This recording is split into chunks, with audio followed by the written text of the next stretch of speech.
بسم اللہ الرحمن الرحیم الحمد للہ رب العالمین والصلاة والسلام علی رسولہ محمد وعلی آلہ واصحابہ اجمعین اما بعد۔ برادران ملت اسلامیہ اور عزیز اسلامی بہنوں، السلام علیکم ورحمۃ اللہ وبرکاتہ۔ گزشتہ 2-3 درسوں میں ہم نے فتح مکہ کے واقعات کے تعلق سے آپ سے گفتگو کی۔ آج کا درس نہایت اہم ہے۔ حضور نبی کریم صلی اللہ تعالی علیہ وسلم مکے میں داخل ہوئے۔ ابو سفیان آپ کے مکے میں داخل ہونے سے پہلے مکے میں آ چکا تھا اور لوگوں کو بتا چکا تھا کہ میں نے ہر اس شخص کے لیے حضور سے امن لے لیا ہے جو میرے گھر میں پناہ لے لے، یا حرم میں آ جائے، یا اپنے گھر میں خاموش بیٹھ جائے۔ اس اعلان کے بعد ہی حضور نبی کریم صلی اللہ تعالی علیہ وسلم مقام قدا کی طرف سے مدینے میں داخل ہوئے۔ حضور نے مسلمانوں کو صاف کہہ دیا تھا کہ کسی پر تلوار نہ اٹھائی جائے گی۔ حضور نبی کریم صلی اللہ تعالی علیہ وسلم جس وقت مکے میں داخل ہوئے تو آپ سورہ فتح کی تلاوت فرما رہے تھے۔ انا فتحنا لک فتحا مبینا، بے شک ہم نے آپ کو فتح مبین عطا فرمائی ہے۔ آپ کے چہرے پر خوشی اور مسرت کے آثار تھے اور آپ نہایت عاجزی کے ساتھ اللہ کا شکر ادا کر رہے تھے۔ آپ اپنی اونٹنی پر سوار تھے اور عاجزی سے گردن اتنی جھکی ہوئی تھی کہ داڑھی مبارک اونٹ کے کجاوے سے لگ رہی تھی۔ آپ کے ساتھ اونٹنی پر آپ کے خادم خاص، جن کو کبھی آپ نے اپنا بیٹا بنا کے رکھا تھا، حضرت زید اور ان کے بیٹے حضرت اسامہ سوار تھے۔ لوگ آپ کو حیرت کے ساتھ دیکھ رہے تھے۔ جو لوگ مسلمان تھے وہ خوشی کا اظہار کر رہے تھے۔ حضور نبی کریم صلی اللہ تعالی علیہ وسلم نے ارشاد فرمایا، یہ وہی فتح ہے جس کا اللہ نے مجھ سے وعدہ کیا تھا۔ پھر آپ نے سورہ اذا جاء نصر اللہ والفتح تلاوت فرمائی۔ یہ زرقانی کی روایت ہے۔ مقام قدا سے آپ مکے میں داخل ہوئے اور خالد بن ولید مقام قدا سے مکے میں داخل ہوئے۔ مکے کے اوپر والے حصے کو قدا کہتے ہیں اور نیچے والے حصے کو قدا کاف پہ پیش کے ساتھ کہتے ہیں۔ گویا حضور مکے میں داخل ہوئے تو آپ اوپر سے نیچے اتر رہے تھے، اور خالد بن ولید جو ایک دستے کے کمانڈر تھے وہ داخل ہوئے تو وہ نیچے سے اوپر کو چڑھ رہے تھے۔ آج تو تمام علاقہ ہموار ہے، اس زمانے میں یہ زمین ڈھالدار تھی۔ حضور مکے میں داخل ہونے کے بعد سب سے پہلے حضرت علی کی بہن ام ہانی کے گھر تشریف لے گئے۔ غسل فرمایا، 8 رکعت نماز ادا فرمائی۔ یہ وقت صبح کے بعد کا تقریباً چاشت کا وقت تھا۔ اس نماز کو جو اس وقت پڑھی جاتی ہے نماز چاشت کہتے ہیں۔ اس نماز کو جو حضور نے اس وقت پڑھی صلاۃ الفتح بھی کہتے ہیں۔ چنانچہ مستحب ہے کہ جب کوئی شہر فتح ہو تو 8 رکعت صلاۃ الفتح پڑھی جائے۔ جب حضور نماز سے فارغ ہوئے تو ام ہانی نے عرض کیا کہ اے اللہ کے رسول، میں نے اپنے شوہر کے 2 رشتہ داروں کو پناہ دے رکھی ہے اور میرے بھائی علی ان کو قتل کرنا چاہتے ہیں۔ حضور نے فرمایا کہ علی کو بتا دو، جس کو ام ہانی نے پناہ دی ہے اس کو ہم نے بھی پناہ دی ہے۔ حضور نے اپنا خیمہ شعب ابی طالب میں لگانے کا پہلے ہی حکم دے دیا تھا، چنانچہ وہیں آپ کا خیمہ نصب کر دیا گیا تھا۔ نماز سے فراغت کے بعد آپ اپنے خیمے میں تشریف لے گئے۔ ام ہانی کا نام فاختہ بنت ابی طالب تھا۔ ان کے مکان سے شعب ابی طالب کا فاصلہ 1 سے 1.5 کلومیٹر کے قریب ہو سکتا ہے۔ ان کا مکان حرم کے قریب تھا۔ مکے میں حضور کا مکان موجود تھا، مگر حضور اپنے مکان پر تشریف نہیں لے گئے۔ بعض سیرت نگاروں نے اس کی وجہ لکھی ہے۔ حضور نبی کریم صلی اللہ تعالی علیہ وسلم نے مکے میں داخل ہونے سے پہلے ہی انصار کو اشارہ کر دیا تھا کہ آپ مکے میں قیام کرنے نہیں آئے ہیں بلکہ واپس مدینہ تشریف لے جائیں گے، کیونکہ فتح مکہ کے بعد انصار مدینہ کو یہ خیال پیدا ہو سکتا تھا کہ حضور کہیں فتح کے بعد مکے ہی میں قیام کا ارادہ فرما لیں، جس کا انہیں بہت ملال ہوتا۔ اس لیے حضور نبی کریم صلی اللہ تعالیٰ علیہ وسلم نے پہلے ہی انصار سے اشارہ فرما دیا تھا کہ ہمارا خیمہ شیب ابی طالب میں لگا دیا جائے، تاکہ انہیں معلوم ہو جائے کہ حضور کا فتح کے بعد واپس مدینہ تشریف لے جانے کا ارادہ ہے۔ واللہ اعلم۔ مسلم شریف کی ایک حدیث میں ہے کہ رسول اللہ صلی اللہ تعالیٰ علیہ وسلم نے انصار سے کہا تھا کہ مکے کے کچھ شریر اور اوباش لوگ تمہارے اوپر حملہ کر سکتے ہیں، اگر وہ تمہارے سامنے آ جائیں تو بے جھجک ان کو قتل کر دینا۔ چنانچہ صفوان ابن امیہ، اکرمہ ابن ابی جہل اور سہیل ابن عمرو نے ایک مقام پر کچھ اوباشوں کو جمع کر رکھا تھا۔ ان کا خالد بن ولید سے سامنا ہو گیا۔ دو مسلمان خنیس ابن خالد اور کرز ابن جابر رضی اللہ عنہ اس حملے میں شہید ہو گئے۔ کافروں کے بھی 12 یا 13 آدمی مارے گئے، باقی پہاڑوں میں بھاگ گئے۔ یہ روایت ابن اسحاق میں ہے۔ بعض دوسری روایات میں ان مرنے والوں کی تعداد 24 یا 23 آئی ہے۔ طبقات ابن سعد میں یہی ذکر ہے۔ حضور نبی کریم صلی اللہ تعالیٰ علیہ وسلم نے اس مقابلے کے بعد خالد بن ولید کو بلا کر معلوم کیا۔ خالد، میں نے منع کر دیا تھا کہ کسی کو قتل نہیں کیا جائے گا، تو یہ لڑائی کیسے ہوئی؟ خالد بن ولید نے کہا کہ اللہ کے رسول، میں نے لڑائی شروع نہیں کی ہے۔ جب وہ لوگ ہمارے اوپر حملہ کرنے لگے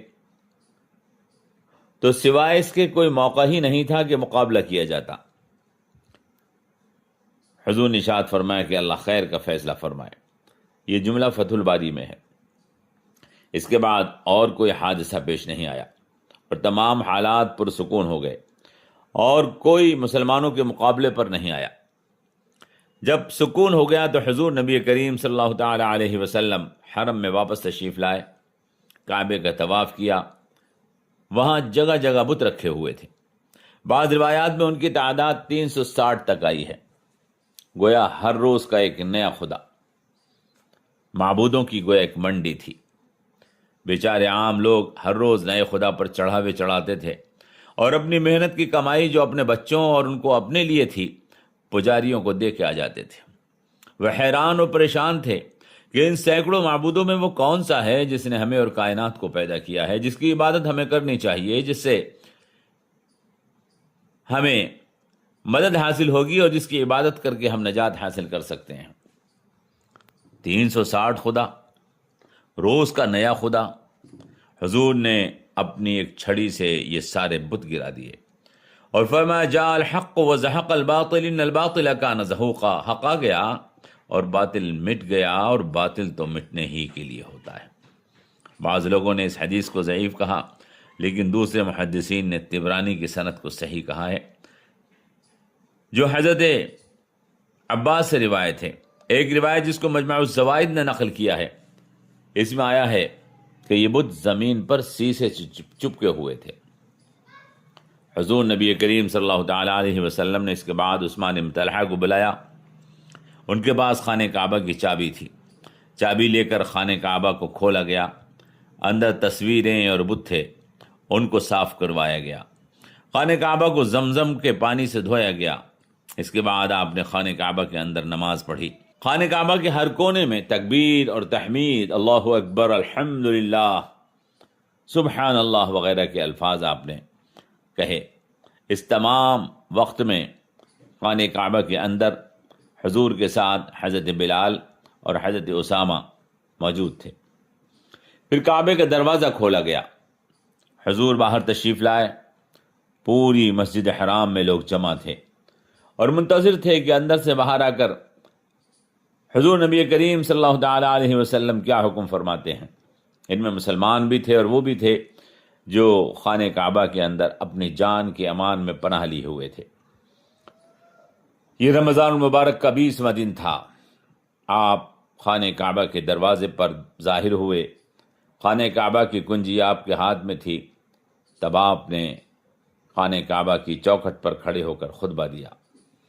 اللہ کی توحید، اس کی حمد و ثنا کے بعد ارشاد فرمایا، اے لوگو، آج سے پہلے کا کوئی بھی عہدہ یا مطالبہ، وہ جانی ہو یا مالی ہو، آج میں نے سب ختم کر دیے ہیں۔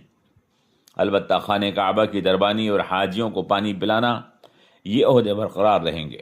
سنو، اگر کسی نے کسی کو قتل کیا تو اس کی دیت 100 اونٹ ہے، جس میں سے 40 اونٹنیاں حاملہ ہوں گی۔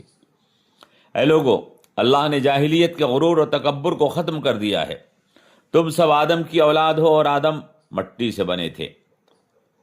اب کسی عربی کو عجمی پر اور کسی عجمی کو عربی پر کوئی فضیلت حاصل نہیں ہے۔ میں نے خاندانوں کی اونچ نیچ کو اب ختم کر دیا ہے، سب انسان برابر ہیں۔ پھر آپ نے قرآن کی آیت پڑھی، یا ایھا الناس انا خلقناکم من ذکر و انثی وجعلناکم شعوبا وقبائل لتعارفوا ان اکرمکم عند اللہ اتقاکم۔ اے لوگو، ہم نے تمہیں ایک ہی مرد اور عورت سے پیدا کیا ہے، پھر پہچان کے لیے تمہارے قبیلے خاندان بنا دیے ہیں۔ عزت والا بس وہ ہے جو گناہوں سے بچے اور جرائم سے اپنے آپ کو دور رکھے۔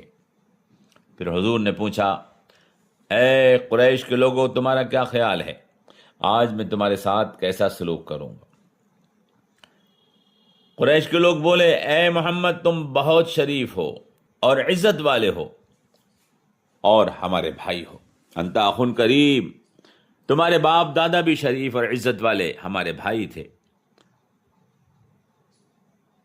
حضور نبی کریم صلی اللہ تعالی علیہ وسلم نے ارشاد فرمایا، تو سنو، میں تم سے آج وہی کہتا ہوں جو یوسف نے اپنے بھائیوں سے کہا تھا، لا تثریب علیکم اليوم اذهبوا انتم الطلقاء، آج تمہارے اوپر کوئی ناراضگی، کوئی عتاب ظاہر نہیں ہوگا، جاؤ تم سب آزاد ہو۔ برادران ملت اسلامیہ، یہ ہے وہ فتح مکہ جس نے دنیا کی تاریخ اور دنیا کا جغرافیہ بدل دیا۔ شرک اور بت پرستی کے خلاف اعلان جنگ، جس کا اعلان حضور نبی کریم صلی اللہ تعالی علیہ وسلم نے اس فتح سے 21 سال پہلے کیا تھا، آج فتح مکہ کے ساتھ توحید کی وہ شمع روشن ہو گئی تھی جو رہتی دنیا تک دنیا سے شرک کے اندھیروں کو ختم کرتی رہے گی اور چیرتی رہے گی۔ اور دنیا جس خاندانی نسلی غرور اور تکبر میں، جاتیوں کی اونچ نیچ کی جہالت میں مبتلا تھی، اس کو بھی جناب رسول اکرم صلی اللہ تعالی علیہ وسلم نے ختم فرما دیا۔ خطبہ فتح مکہ میں صاف اعلان فرما دیا کہ تمام غرور نسلی اور تمام غرور اور فخر خاندانی اور جاتی واد کے آج میں اپنے پاؤں تلے رونتا ہوں۔ اب کوئی ذاتی کسی دوسری ذات سے زیادہ عزت والی نہیں۔ برادریوں اور خاندانوں کا غرور آج کے بعد بالکل ختم کر رہا ہوں۔ برادران ملت اسلامیہ، یہ ہے اسلام۔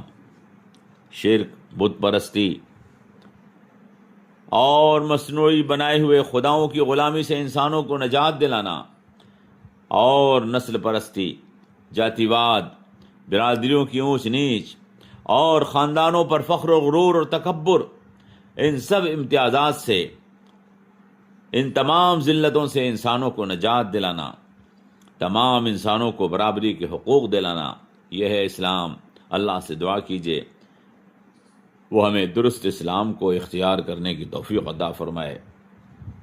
آمین یا رب العالمین، والصلاة والسلام علی رسولہ وعلی آلہ واصحابہ اجمعین۔